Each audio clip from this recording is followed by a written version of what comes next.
लेकिन भारतीय जनता पार्टी जब कभी भी समीक्षा करेगी तो भारतीय जनता पार्टी तो उनके तमाम धार्मिक लोग, और मैं तो कहूंगा कि इस देश के तमाम वो लोग जो धार्मिक कार्यों से जुड़े लोग हैं, वो कम से कम उत्तर प्रदेश के मुख्यमंत्री और जो कुंभ संपन्न हुआ उसकी समीक्षा जरूर करें। और जिस समय वो समीक्षा करेंगे वो महसूस करेंगे कि हमारे कुंभ को और पौराणिक जो परंपरा रही है या कुंभ के आयोजन में सबसे ज्यादा श्रद्धालुओं को अगर ठेस और सबसे ज्यादा श्रद्धालु अगर कभी अपमानित हुआ है तो वो इनकी सरकार में जो कुंभ का आयोजन हुआ है। कुंभ में जितने भी श्रद्धालु आए उन्हें भरोसा बढ़ा, और तब भरोसा बढ़ा जब मुख्यमंत्री जी ने ये कहा कि कुंभ में हमने 100 करोड़ लोगों की तैयारी की है।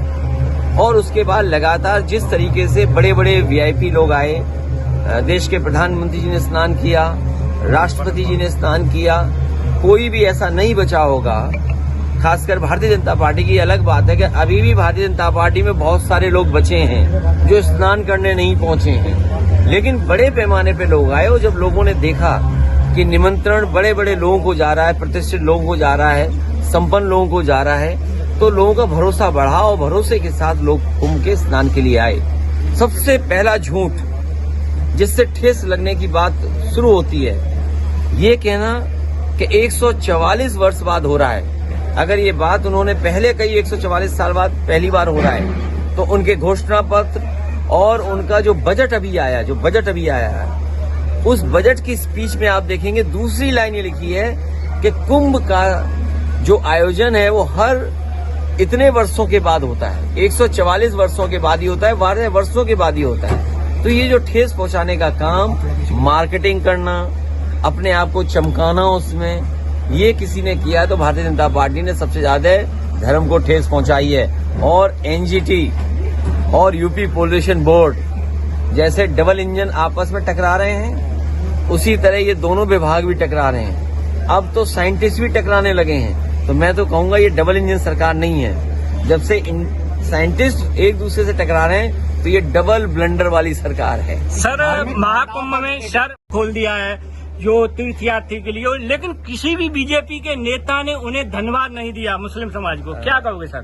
कई पत्रकार साथियों ने वो खबरें चलाई हैं, स्टोरीज की हैं, जहां पर श्रद्धालुओं की मदद मुस्लिम समुदाय के साथ साथ अन्य समुदायों ने बड़े पैमाने पर की। उस दिन जिस समय सरकार का इंतजाम फेल हो गया तो सबसे ज्यादा मदद करने के लोग अगर कोई सामने आए तो मुस्लिम समाज के लोग। उन्होंने अपनी मस्जिदों में, अपने घर में, अपने मदरसों में, अपने जो भी स्थान उनके पास था, न केवल उन्हें रुकने की जगह दी बल्कि उनकी जो सेवा कर सकते थे उस समय कड़ाके की ठंड में जब सबसे ज्यादा जरूरत थी खाने पीने के, कपड़ों की, वो इंतजाम किया और लोगों को मिलाया भी। ऐसे भी तमाम मुस्लिम समाज के लोग हैं जिन्होंने मिलाया भी एक दूसरे परिवार को।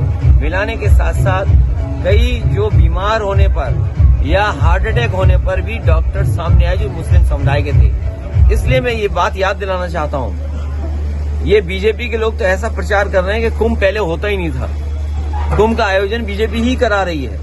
ये प्रचार करने की कोशिश की और अपने आप को ठप्पा लगवाने की कोशिश की। लेकिन सच्चाई ये जो डॉक्यूमेंटेड हिस्ट्री कहती है वो ये कहती है कि सम्राट हर्षवर्धन ने कुंभ लगाने की परंपरा शुरू की थी। जब सम्राट हर्षवर्धन कुंभ लगाते थे तो तमाम समुदाय के लोग, तमाम धर्म के लोगों को बुला करके वहां पर दान या उनसे मिलने का या आध्यात्मिक कार्यक्रम होते थे। स्नान करना, दान करना। बीजेपी से क्या उम्मीद करोगे कुछ दान करेंगे? ये दान नहीं करेंगे, ये आपसे सब कुछ छीन लेंगे। समाज में धर्म हमारा व्यापार का सवाल नहीं हो सकता है। जो लोग कुंभ को व्यापार समझ रहे हैं वो सबसे ज्यादा हिंदू धर्म को ठेस पहुंचा रहे हैं। वो कह रहे हैं कि अगर हमने 10,000 12,000 करोड़ रुपए लगाए भी हैं, इससे 3 लाख करोड़ का व्यापार होने जा रहा है। और अगर 3 लाख करोड़ का व्यापार यूपी को हुआ है तो कम से कम जीएसटी तो मिली होगी ना। अगर 3 लाख करोड़ का कारोबार हुआ है तो आप सब व्यापार से जुड़े लोग हैं, तो हमें मुख्यमंत्री जी ये बताएं कि जीएसटी कितनी मिली होगी। और अगर जीएसटी मिली है और अगर जीएसटी का आंकड़ा नहीं दे रहे हैं तो मुख्यमंत्री जी की वही बात होगी 46 में 56 वाली।